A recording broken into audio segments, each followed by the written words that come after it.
लोकसभा चुनाव की वोटिंग पूरी होने के बाद सभी प्रत्याशियों की किस्मत का फैसला ईवीएम में बंद हो गया है और ये फैसला जो है वो 4 जून को सामने आएगा। लेकिन एग्जिट पोलों ने अब जो है चुनावी रुख को भांपते हुए एकदम से हवा बदल दी है। लेकिन उन तमाम सीटों पर क्या होगा जहां पर कई बड़े दिग्गज सियासी चेहरों की साख दांव पर लगी है। जी हां, हम बात कर रहे हैं उन तमाम वीआईपी सीटों की जहां पर सबकी नजर है कि आखिर इन सीटों पर क्या कुछ होने वाला है।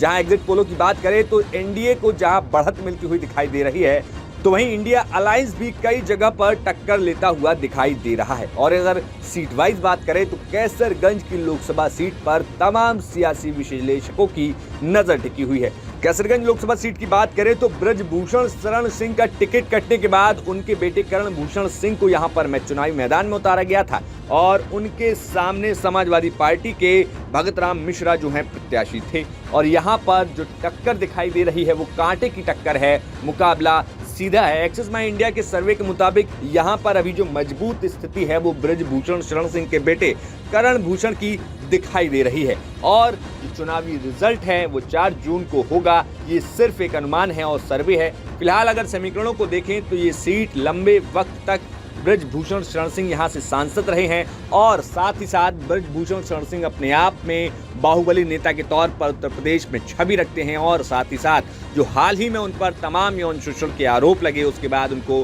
पार्टी की तरफ से टिकट नहीं दिया गया, जिसके बाद बेटे सबसे छोटे बेटे करण भूषण सिंह को चुनावी मैदान में उतारा गया। और फिलहाल सर्वे के मुताबिक करण भूषण सिंह की स्थिति मजबूत दिखाई दे रही है।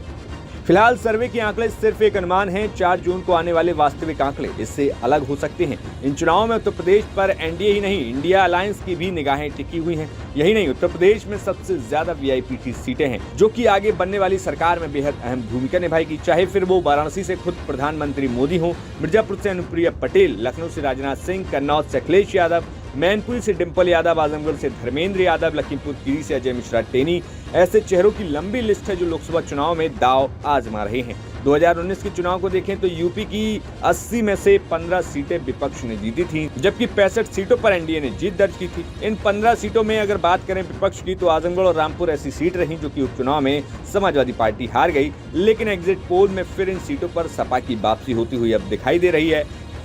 यूपी में इस बार जहां भाजपा ने अपने गठबंधन में यूपी में 3 पार्टियों को साथ लिया, जिसमें अपना दल एस, निषाद पार्टी, राष्ट्रीय लोक दल, तो वहीं विपक्ष में इंडिया अलायंस में सपा कांग्रेस ने मिलकर चुनाव लड़ा। ऐसे में अब ये देखना होगा कि 4 जून को जब वास्तविक रिजल्ट आएंगे तब किसकी सरकार बनती है। Bureau report, news nation.